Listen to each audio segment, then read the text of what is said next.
Hey guys, it's NASCAR playoff time. You know what that means.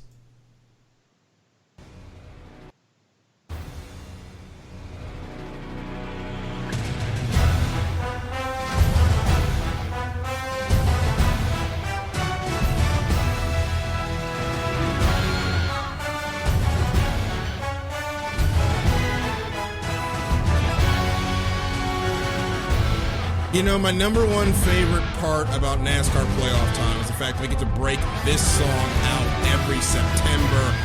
Welcome, everyone, to the Extra Mile. My name is Daryl Kinsey Jr. Give me 1 second. Shutting the door so that people in my house can sleep is a pretty good plan. But welcome to this episode for today, September the 3rd, 2020. And it's playoff time once again in NASCAR, which always means around this time we break out David Robidoux' Thunder, which is mostly known from the excellent NASCAR Thunder series of video games. One of me and Michael's, will be on along a little bit, favorite NASCAR-related titles, as we're going to turn that down there. Welcome to the program. Lita, of course, is with us here. Say hi. Maybe actually. Hello. There she is. I hope that didn't blow your ears out there. I apologize. I kind of get too excited. It's a bit loud.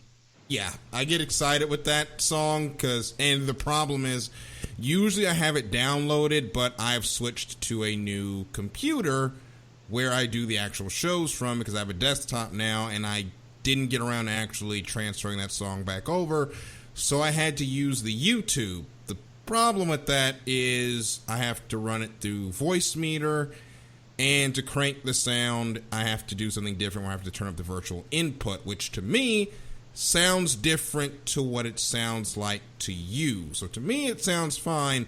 I probably blew some people's eardrums out, though. I apologize for that. I will get that transferred over, but that's a little peek behind the curtain of what we do here on the Extra Mile. Good evening, everyone. I did not know if we were going to do this show today due to the torrential thunderstorms that just blew through here about 30 minutes ago. You know the thunderstorm is bad when it sounds like Thor just committed an assault right outside your window.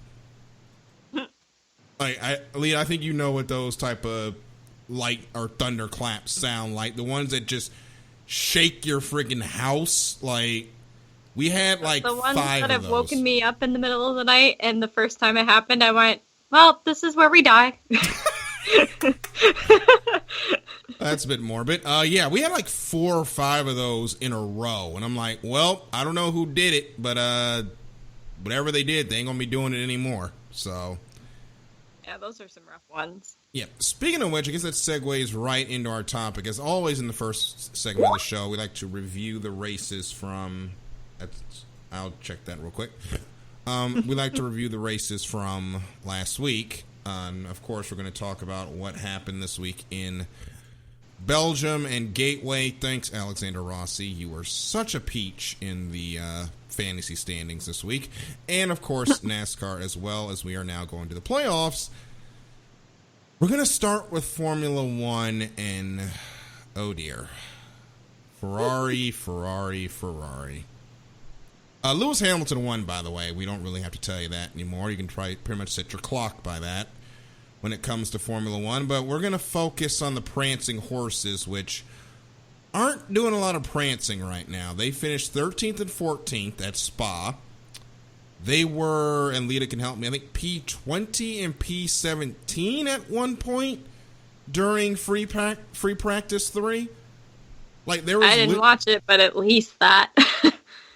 There was actual conversation they weren't going to get out of practice 1. And they got absolutely trounced on Sunday, where they don't even get to the points. The drivers are arguing about strategy to the point Sebastian Vettel is calling the strategy from his car. By any metrics, by Ferrari standards, this is a disaster of a season. But the head honchos at Ferrari are trying to continue to preach calm and say that this is not a disaster. In fact, they're calling for patience, as Mattia Binotto was quoted in an article with Jonathan Noble on motorsport.com, is asking for patience amid his belief that it could take many years before Ferrari is back to a winning cycle. And we can start there. Lita, where is your patience meter when it comes to Ferrari? Well, my patience meter went out the window probably back in 2018. Yeah, 2018. That was the last time when Sebastian Vettel was almost going to do it. And then very much blew it. And yeah, that was like the last little tiny bit of patience I had left. So it's gone. There is no patience. I've moved on to other teams. You know, it's kind of that hope of being in, again, and I feel like I've made this analogy before, but in that bad relationship where you're like, well, maybe it'll get better. Like, maybe it's not so bad. And it just continually disappoints and bums you out, and you gotta move on from there. So I don't cheer for them anymore. It's okay. I've accepted it. I don't know about you guys. We can start a Ferrari support group for those of us that are recovering from being Ferrari fans. I'd be willing to start that group. And I can understand that completely. However, when the team was going win for win with Mercedes the last couple of years, then Mercedes would end up drawing it out in the second half of the season. I felt like Mercedes was always looking over their shoulder thinking, okay, one of these days Ferrari's going to overtake us. And it looked like that was happening last season, and I'll get to that in a moment and complete that thought. But this season, I was going to say, a little bit, maybe. This season, they have absolutely cratered. And if I was a Ferrari fan, my patience level would be at 0%. My anger level would probably be through the roof, and not just because of the results, but because of the infighting around the results, where you have the driver, Lita, Sebastian Vettel, calling the strategy from his car because the strategists for some reason don't want to work with him anymore. They didn't even have its tires ready. Like, it's just been a disaster for them in so many ways. You know, the other sad part too is, as I was watching it this weekend, and I don't know how many of you actually did, you know, trudge through watching the entire thing, but really the interesting part of the race was seeing that all Ferrari manufactured engines were at the bottom of the grid. Two of them managed to take each other out, so there was that, you know, because why not? Or at least Giovinazzi was out. Giovinazzi took Russell out, so it took out a Williams, which means that they were only ahead of one other car, which was a Williams, which then if a Williams passed any of them, that would really be the end of just saving face. But Alfa Romeo was doing better than the Ferraris and the Haas, so it was like that was the entertainment. It was just sad entertainment. It wasn't even like, it was just like, let's see how this plays out. The worst of the Ferraris is doing the best. Yep. Kimi Räikkönen actually finished 12th on the day. Giovinazzi unfortunately got taken out when his wheel came off. That was fun. Terrifying. And he ended up collecting George Russell. Thankfully, all of them were okay. The only other car not to finish the race was Carlos Sainz, because he never started it. Yeah, McLaren ended up having a Honda flashback when they had issues with the exhaust, and he was unable to start the race. Okay, can we talk for 1 second about what is going through Carlos Sainz's mind right now as he's supposed to go to Ferrari next year? He's trying to figure out how he unsigns that contract, I think, because his Renault seat is doing great. He has to go to this mess next season. You mean his McLaren seat? Yeah, his McLaren seat. Sorry. It's a I was going to say, Ricciardo is going to McLaren from Renault. Yeah, so Ricciardo's getting this seat. Sainz is going to the dumpster fire that is Ferrari right now, and is probably trying to figure out, how do I get out of this deal before I actually start this? There's no way he's looking at how that car is running, knowing how the rules are set up to where what they got this year is pretty much what they're going to have next year, and thinking, oh, this is going to be a great career decision next year. Like, there's no way he could be thinking that.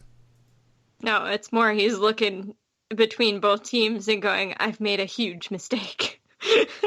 Oh, I have become... Poor guy. Yeah. It's going to be a rough 2021 for Carlos Sainz. It's going to be a rough 2021 just for all of us as Formula One fans, because it's going to be another season of watching Hamilton just basically take a cakewalk around the track every single week and just watch Ferrari suck more. Yep. I feel like that just kind of like summarizes Ferrari for the last several years. It just gets a little worse. Well, the problem that I've seen is how we got here, unfortunately, is Mercedes was tearing their hair out trying to figure out how they were going to beat Ferrari after they had that meteoric rise during the latter part of last season, where all of a sudden they're capturing the poles and race wins like it's nothing. They even said, like Toto even said, they were to the point where some people almost quit because they were tearing their hair out trying to figure out how they caught up that fast, that quickly.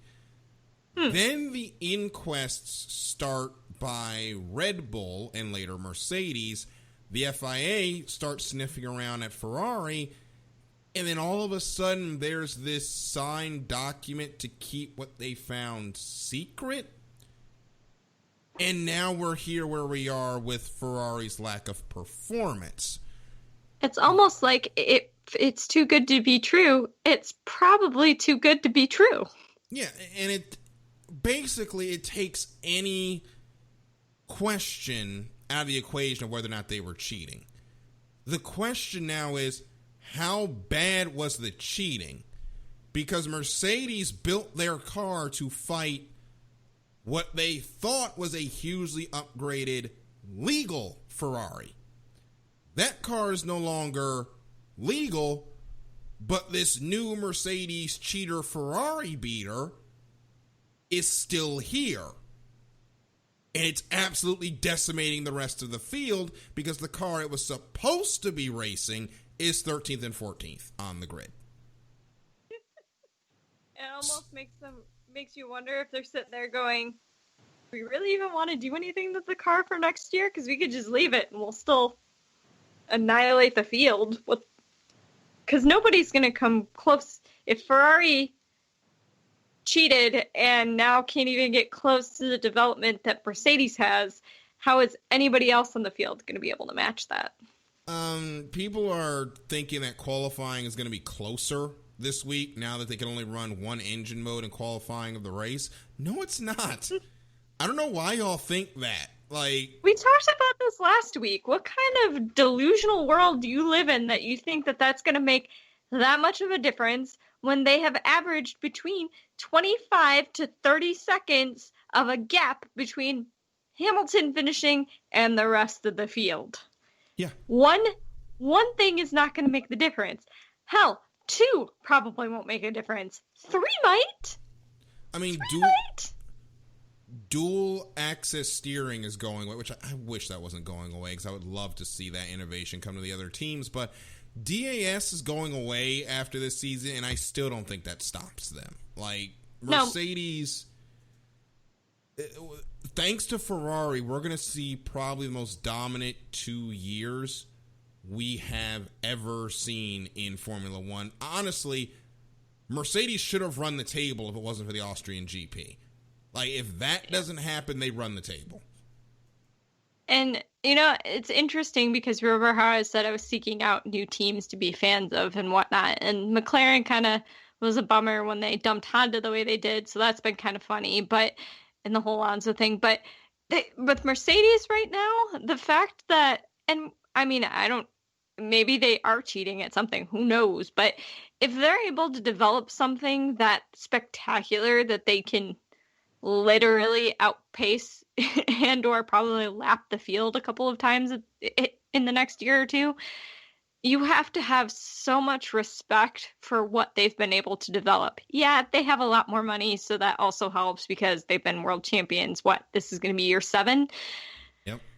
So there's that, but you really have to have an appreciation and respect for what they've been able to do. And the fact that Ferrari had to cheat to get anywhere close really shows you where Ferrari is at, not only in the F1 game, but maybe in some of their car development too. It's just not this as innovative as maybe it was or could have been at some point. So maybe Ferrari's just not meant to succeed in this, you know, era of going to the hybrid and the electric type things. Like, maybe this is the end of Ferrari. I know that's a kind of way down the line kind of thing and getting ahead of myself, but it's possible. Well, we have 2 trips in Italy coming up for Ferrari. This week in Monza.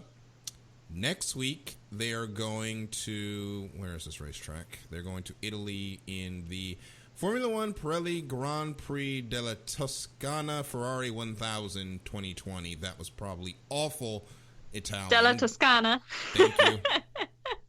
I'm going to let Lita say the Italian names because I'm awful at them.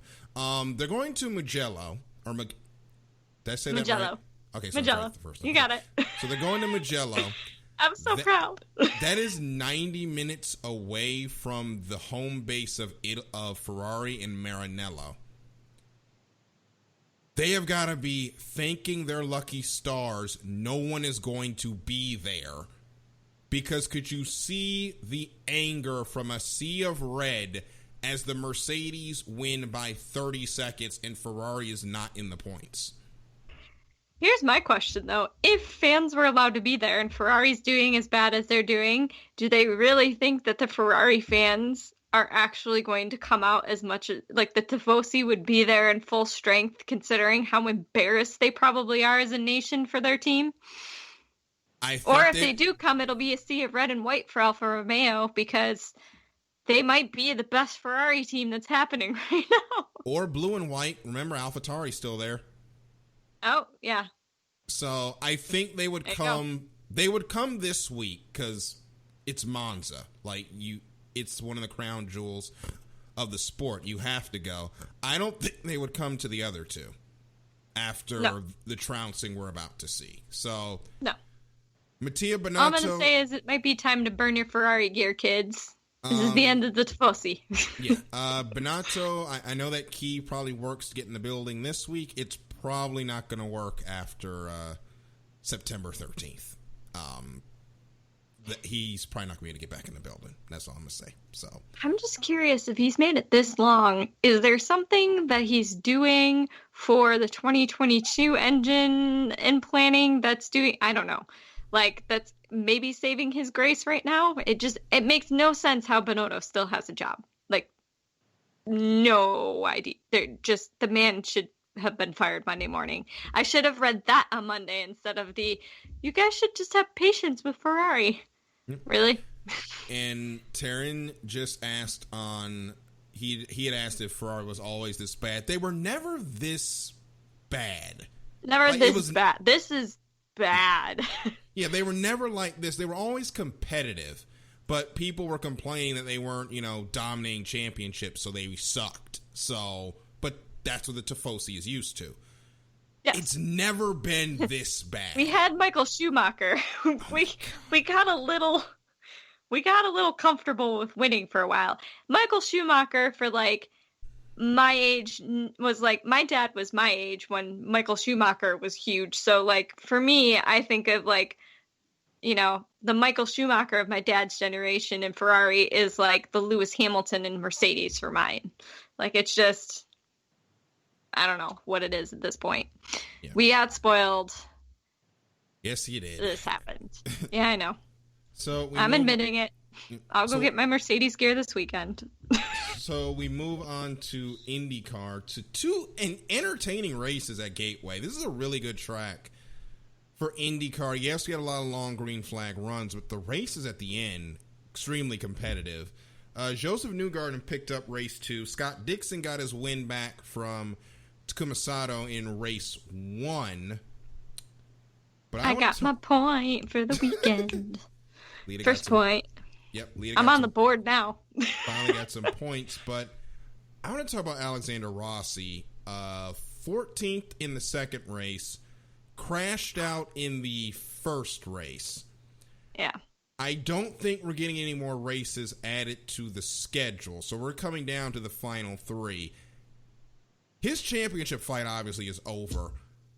Yeah. Where is your level of surprise on how badly this season has gone for him and Andretti in general, for that matter?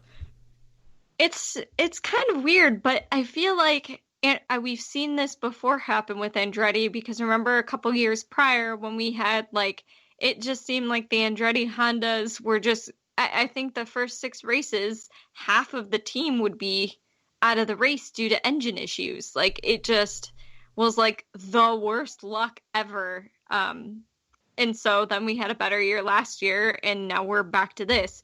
So I don't know if has a little bit to do with COVID, and because things kind of stopped and we're not getting, you know, the same thing, and we're not in the same rhythm as we usually are, or what's going on. But it's been really hard to watch, like really hard, especially because Alex had such a strong season last year.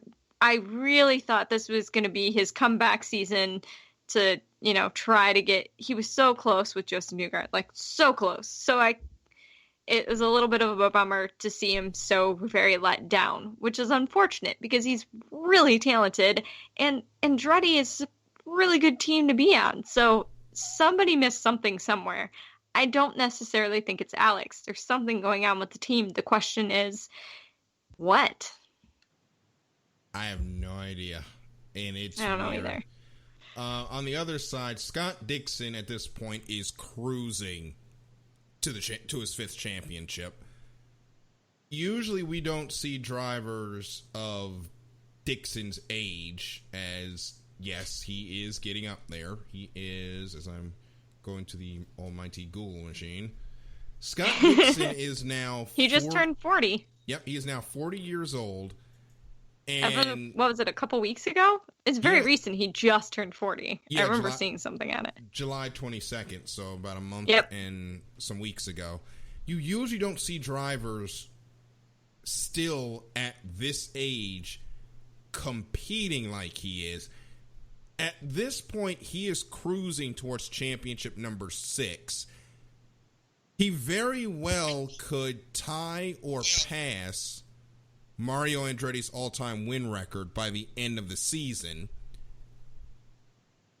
How do you quantify what he's done this year with how short of the season has been due to the COVID-19? And do you think he got helped out by that, by the fact that we started the season so late?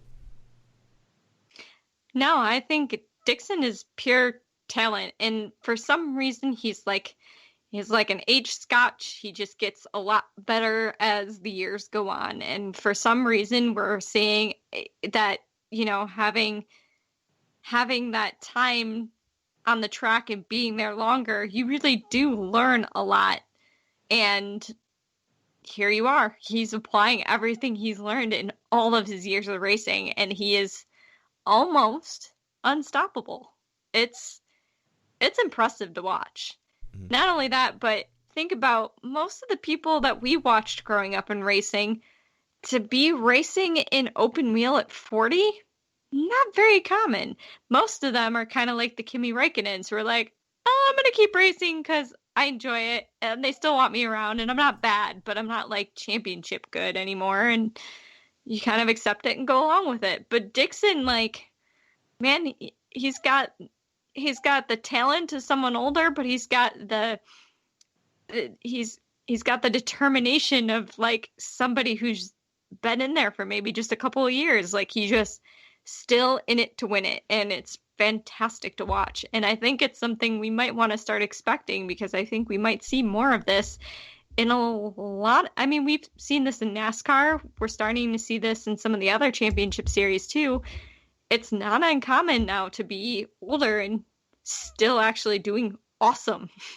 Yeah, right now NASCAR is being run by what you would say the old guys, and Kevin Harvick and Denny Hamlin storming their way into the playoffs this year at 1 and 2. These drivers are starting to age like wine now, where the older they get, the better they do. And I wonder how much that has to do with the new nutrition plan these guys are going through, because all these drivers have some sort of nutrition and workout regimen that they're in, especially for IndyCar. I do want to say, at least, so IndyCar, most of them all have their own nutrition people to handle them. Dixon is kind of interesting because I believe his wife is vegan, and she used to be a competitive runner. And so they actually eat very similarly for that competitive edge, but I know he's been eating more on the vegan side. So, I mean, maybe that's a lot of it too. He's just always been the man doesn't look like he's 40 and just had a kid last year. Like, I would. Hey, Michael has joined Michael. Us. Hello. Hey, so we're going to go. The season for IndyCar is actually going to take a month's break. They'll be back with us in October, where they go to 2 races in Indianapolis and then wrap up with the St. Petersburg GP, which comes full circle to where they were going to start their season, and then the COVID-19 red flag happened. Yeah, back in March. So we're going to talk NASCAR real quick before we go to break, and I'll bring Michael in for this one. Brother, how amazing was that race we saw on Saturday night? That was pretty amazing to watch, man. It was crazy. Yep. That is what NASCAR wanted when they moved the playoff race to Daytona. It worked out 100% well. William Byron ended up winning that race. Unfortunately, Jimmy Johnson does not make the playoffs.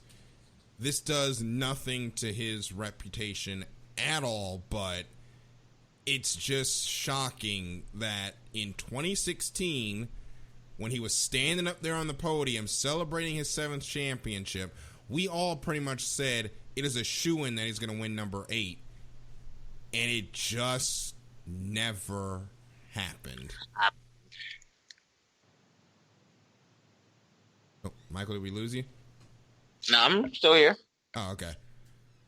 What do you think about that, man? I mean, we all thought he was going to win that championship. Did you? Obviously, you didn't see this coming. You know, what are your thoughts about this now that we're actually going into a playoff where Jimmy Johnson is not in it? I'm not shocked, because championship slumps do happen, but you know, growing up, this guy dominated like my childhood. This man was always in front, he was always winning. And, you know, as a fan of other drivers, I hated him because he was always there in front. He was always there beating my favorite driver. He was always there competing with Darrell's favorite driver. It just sucked. But you had to admire the coordination that he had with his crew chief. Hey, my favorite driver was getting a check every time he won one of those championships, so. I mean, I understand, but still.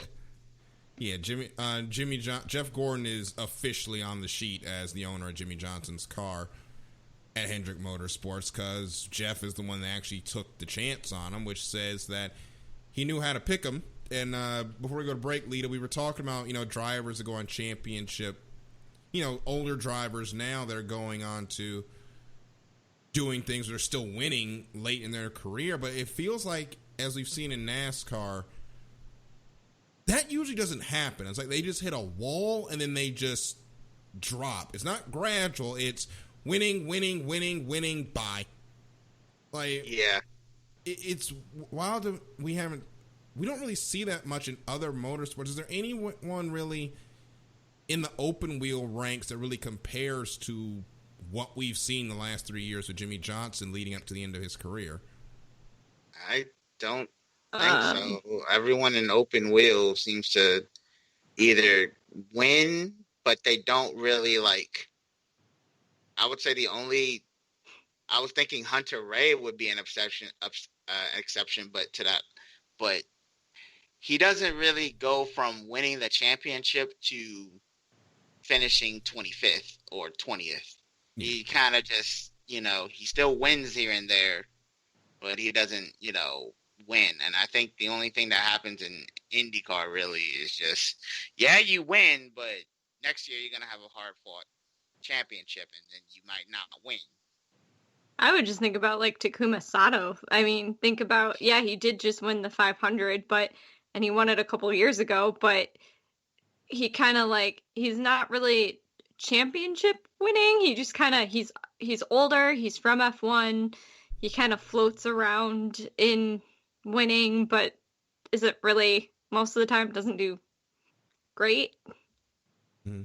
I don't know. That's kind of, I don't know. I also thought about, again, Kimi Räikkönen, because I just think, like, he was doing fantastically, and he can get up there, and he was for a little bit. Like, I mean, even with Ferrari, before he stepped down to Alfa Romeo, like, he was still winning the occasional race, and he probably would have won more if Ferrari stupid team orders didn't get in the way.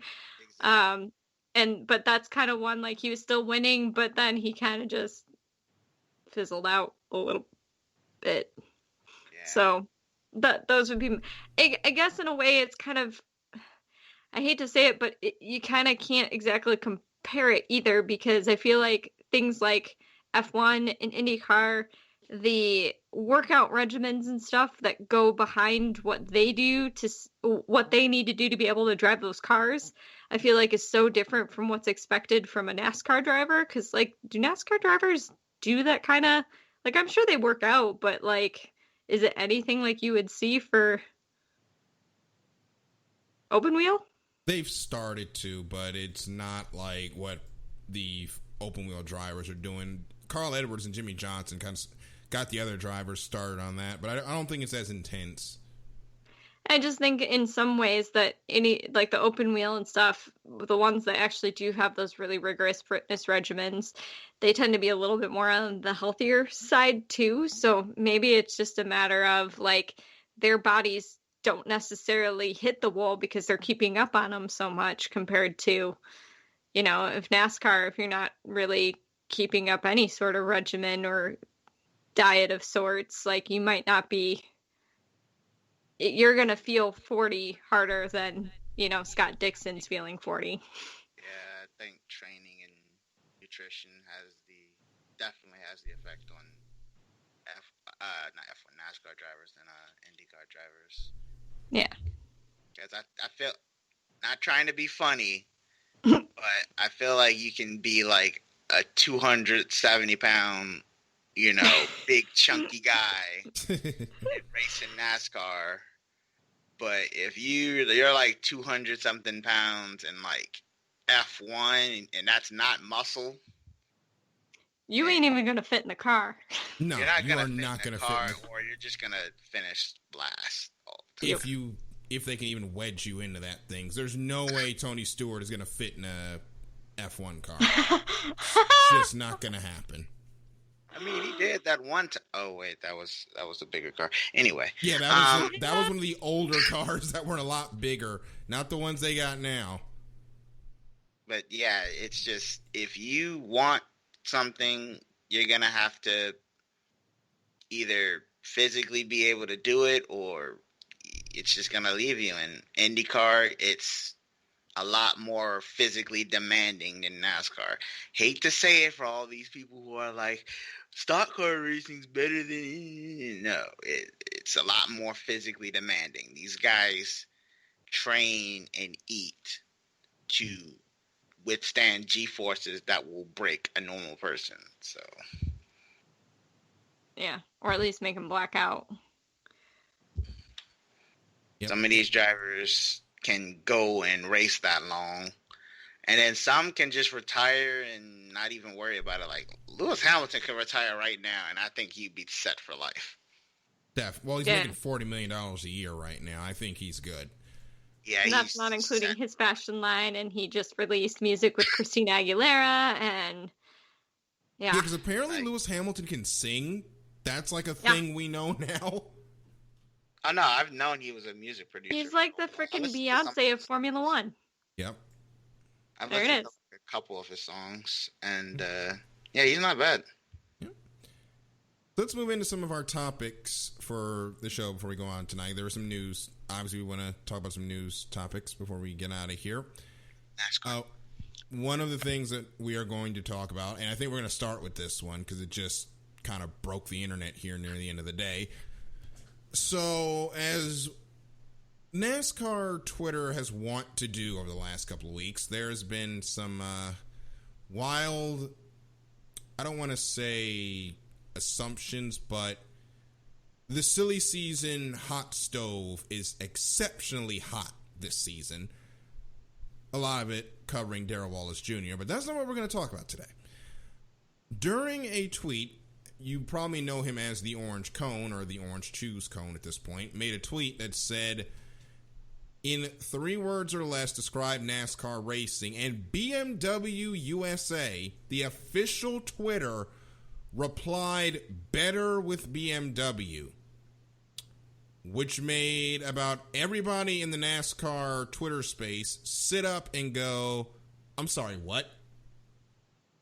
Now, there was never a follow-up, and Toby Christie reached out and did not find anything on this. Or, not that you didn't find anything on this. They did not get a response. So I looked at you guys. Did it sound like BMW was coming in, or was that an intern just having some fun on the Twitter account? Honestly, I think it's an intern just having fun and stirring up the media. But if that was a tease to BMW bringing the big chungus to NASCAR, I'm all for it. I don't know why y'all act like the BMWs were giant. They weren't that big compared to the other cars. They're the big chungus of motorsport. They're not that big. I just think of the mega BMW that shows up in memes every once in a while, and it just makes me so happy on the inside. That meme did pop up with a picture of, I think that was Kyle Larson and Kyle Busch battling it out, and behind them there's this giant BMW. I don't see... BMW is not a make where I thought that they would be coming to NASCAR, but... Well, okay, but Toyota? I mean, I didn't see Toyota either, but Toyota actually does make sedans in the price range of most of the fans of NASCAR. So which that one at least makes sense. Not anymore. Yeah, which that's a story for another day. But for what it's worth, James Bickford, a NASCAR Next alumnus, made a tweet at 5:46 today saying, "Sweet day at Kentucky Speedway with BMW USA. Excited for what's to come." Now, I don't want to say that's something, but it's very coincidental that he made that tweet of apparently going to Kentucky Speedway and driving with a BMW, and BMW doing their thing out, making the tweet under the orange cone. For what it's worth, I don't think they're coming, but this would be a sneaky way to start teasing that you are, if that is the case. I mean, I don't think Go ahead, Lee. Oh, I'm getting some massive echo.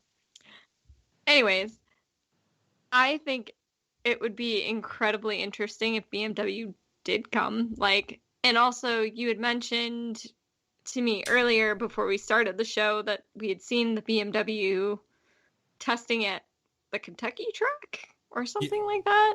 Yeah, Kentucky So, Speedway. if BMW was making a joke, but then they have one they're testing that looks like maybe it could be a NASCAR, like maybe it's not the far, like that's a lot of money to be messing around in an economy that no one can afford that kind of like expensive joke to just go, ha, what if BMW was at NASCAR? Like, haha, funny, yes, no.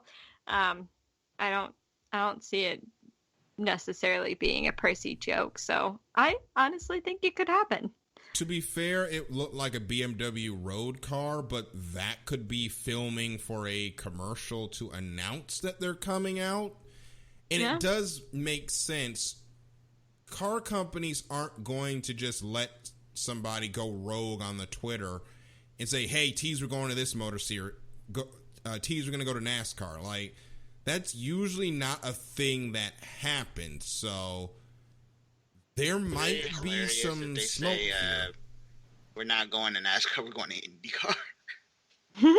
Just a complete 360. That would be an odd change if they decide to do that. Just troll the entire internet. I would get a laugh out of it. I would get a laugh out of it as Again, well. expensive joke, but Big Chungus is coming to IndyCar. Oh, goodness. So are we going to see, like, supersized DW12s or whatever they're calling the chassis now anytime we see BMW on the track? Exactly. So we turn from some lighthearted, possible sort of not really silly season about a fourth manufacturer to, unfortunately, some news that we weren't expecting to see, and that is Claire Williams announcing that the Williams family will be leaving their Formula One team of the same name after the Monza Grand Prix. Or the Italian GP. She put out a video on Twitter expressing her thanks to fans for all the well wishes they have received, as well as the announcement that she is leaving the team at the end of this weekend, as the team has been bought by other ventures or another company, as the team is no longer owned by the Williams family, and now the Williams family will have no guiding interest into the team going forward, which unfortunately ends an era in Formula One, because I believe they were the last of the family-run teams in the sport, I think. yes. Yes, So that's it. What do you guys think?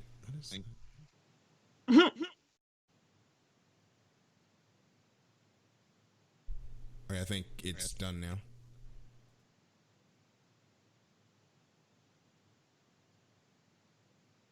Lita, I guess we start with Michael this time. Michael, what did you think? I honestly was pretty sad, to be honest with you, because they are the longest running family-owned F1 team there. And, they were one of my favorite teams. I love seeing, during 2014 and 2015, I love seeing them being able to compete. Mm-hmm.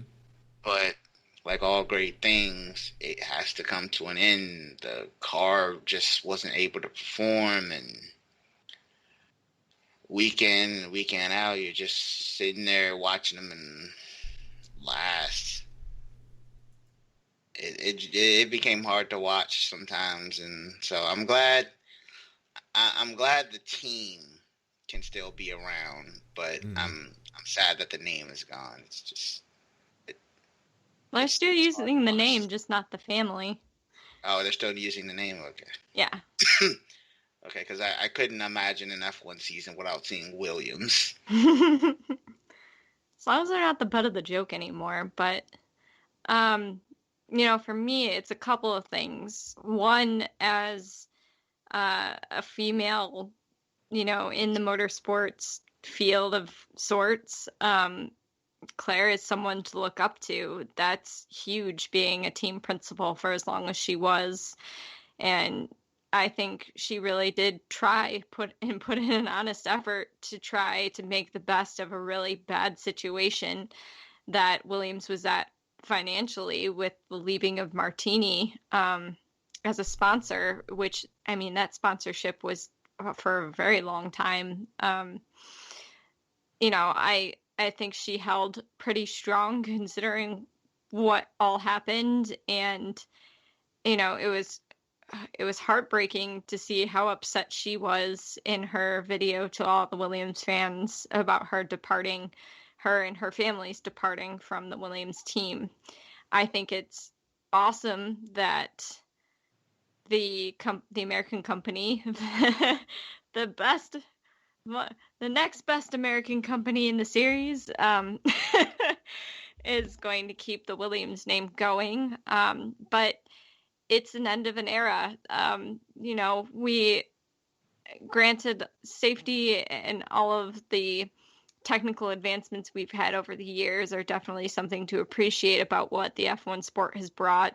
But Williams was a, remembrance and a callback to a reminder, really, of the romanticized era of what F1 was back in the day, where you could have your family-owned team, or, just have yourself get a car together and get out there and race. And obviously rules, regulations, safety, among other things, definitely changed how you can be in that sport, and obviously money as well, because nobody's got that kind of money. I mean, with Lewis Hamilton getting paid $40 million a year, how do you even get that?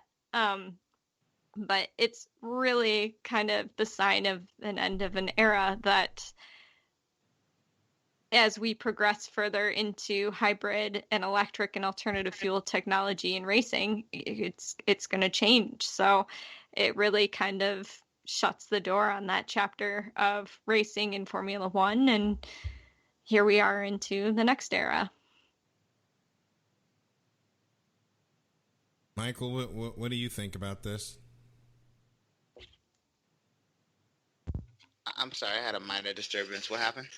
I was asking, what did you think about the situation revolving Claire Williams and the Williams and Sir Frank as well, just stepping away from the team? I don't really know. I want to say that they did the best that they could with what they had, and their legacy is iconic. And the fact that Claire, being like Lita said, a woman leading an F1 team, it's respectable. And I just hope that they just leave the team. I'm hoping that they leave the team in good hands and very technical hands, and that the team can continue, one day can run up at the front today, albeit not with the head of a Williams at the team, but still, as Williams. So at the end of the Italian Grand Prix will be an end of an era. Well wishes have already flown in from many in the Formula One ranks, and it's going to be a sad day to watch the Williams cross the finish line for the final time, as they are. They're not going away, but things are going to be very, very different after this. And that comes into our final topic before we say goodbye, and that is the NASCAR playoffs. 16 drivers have now been locked into the playoffs that start this week at Darlington, and now is the time to announce that there are going to be some bonus points for us in Nearest the Win, and this is simple. You're going to pick from, and I believe I sent you guys the chart of the 16 that are in the playoffs. If not, I will just send it again through the Skype here. We're going to pick in each round the 4 drivers that we think are not going to make it into the next round. For every driver you get right, you get a bonus point. Now, this could be helpful for a couple of us, in Lita trying to get up the order, myself trying to expand the lead, and Michael trying to chase me down. So that is what we are going to do. We're going to pick our last 4 in the round 1 of these playoffs, which start at Darlington. Let me get the track as well. They're going to end at Bristol. I got to get that middle track, so let me bring up the schedule. So round 1 of the playoffs goes like this. They will go to Darlington. Next week they will go to Richmond, and Bristol will end this year's round 1 with the Bass Pro Shops night race. That'll be a 500-lap event at the Bristol Motor Speedway. All 3 of these races taking place on Saturday this year, ironically. So we will start this playoffs with 3 Saturday night races. So I guess I will start with the 4 I think are not going to make it to round 2. And the first guy I don't think making it is Kyle Busch. I just do not see his disaster of a season getting any better. And I think he's going to struggle in this first round, and that is going to be the end of his season. The second person I have not making it is Austin Dillon.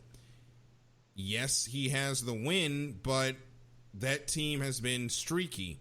They've either been up and they've been down. I haven't really seen them be consistent to go on to the next round. Same for Cole Custer, who is the third guy I'm picking. Custer's got the win at Kentucky, but he was really just having a regular, rookie season with all the ups and downs. Nothing really too spectacular until he, pulled off the win at Kentucky. I don't think he's got enough to make to go on past round number 1. And my last choice, originally on Twitter, I said Eric Almirola, but I'm going to switch and say Clint Boyer. Not going to make the playoffs, or not going to make round 2 of the playoffs. He has just not been there this season. More often than not, you forget that he's out there.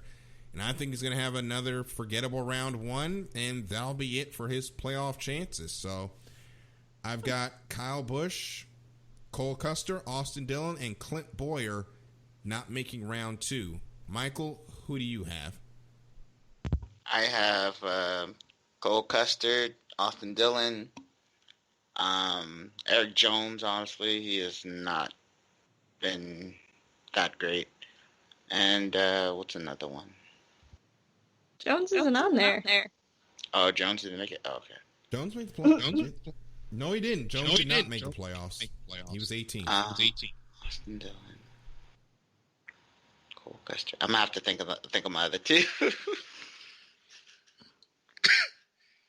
Lita, you can go ahead. I got to think about 2 more. All right. I'm going to go with Bowman, Custer, Kurt Busch, and Kyle Busch. So no Bowman, no Custer. Bowman is a driver that I've been disappointed in because I had him as a fringe championship contender, and he just fell flat on his face after his run early in the season when we first came back at Darlington and Charlotte. He has not been there. Kurt Busch is another good pick. He's been riding there really towards the tail end of the drivers with no points or with no wins, so I can easily see him falling back. He's only got 1 playoff point, by the way, going into this. So 2001 points. He is in a danger zone. All I'm going to say is my strategy here is thinking back to all our conversations, what names I remember hearing a lot of, and just using the names that I don't hear much of anything from. I also just don't like Kyle Busch, so it's really easy to put him in the first wing out. We all know this. Michael, who you got not making it? I'm going to go with Kurt and Boyer. That's no Kurt, no Boyer. That's 2 for Kurt Busch. Kurt Busch. He's just kind of been there, honestly. That'll lead us in before we say goodbye. Michael, I think that's coming from your end. Huh? I think that's where that echo is coming from.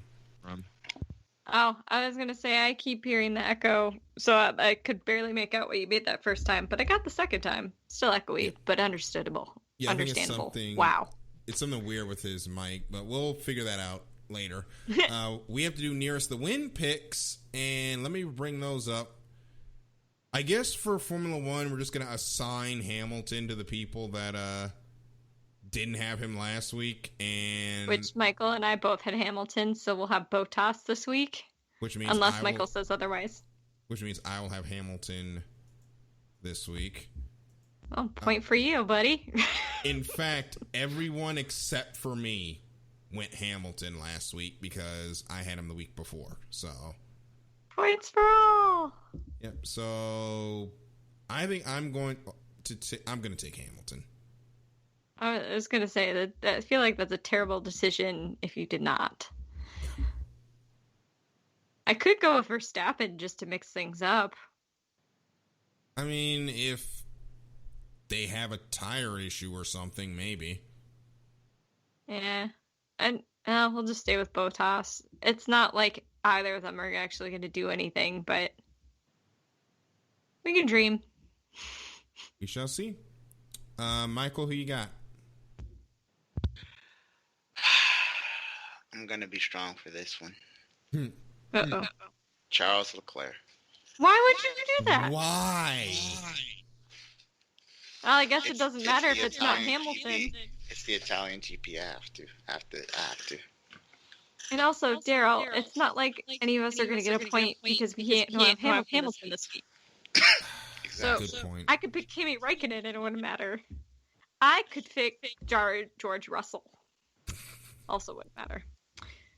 That'd be Just hilarious if you won. Yep. That'd be a left fielder. Yep. So those are our picks for Formula One. Matt apparently did not bite on our request to start doing Formula 2 instead of Formula 1, but we will sail that out there again.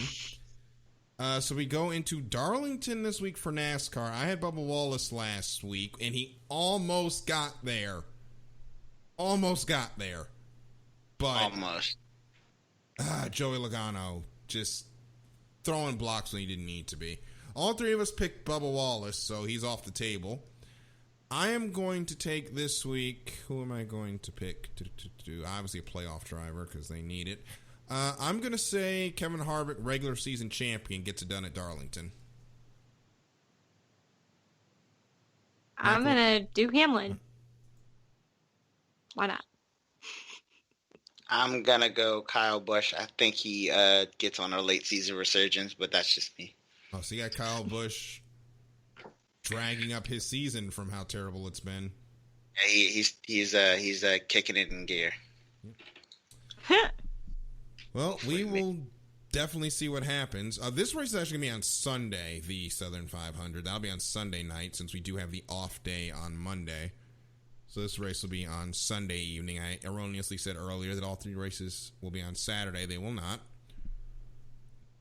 But we will see how things go. And if you want to participate in Nearest the Win, of course, make sure you tweet your winner with hashtag Nearest the Win, and we will get you into the poll.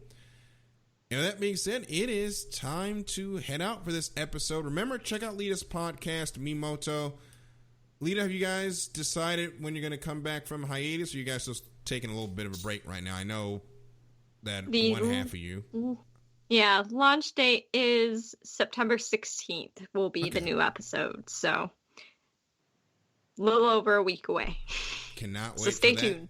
Check that out on Wednesdays. You can also check out my show when it gets back started here in a couple of weeks on WBGR Sports Network, 2 White Tuesday, as I take you all the way through the playoffs and to the championship. 30 minutes of me talking about NASCAR and some dirt track racing as well. Check out 2 White Tuesday on WBGR Sports. Also, check out our blog on iSportsRadio.com. Check out the website in general, iSportsRadio.com. And also check out our podcast and any show that you may have missed on podcast sites or everywhere where podcasts can be heard. I do not know why I have the mush mouth right now. Anyway, make sure you check out our social medias as well on Facebook, Instagram, and Twitter. And also, I'm at DK Junior 12. Michael is at Michael_War25. And Lita's at Lolita Camello if you want to give us a shout out during the week. With that being said, this has been The Extra Mile for Lita and Michael. This is Daryl, and we will see you at the next green flag. Good night, everybody.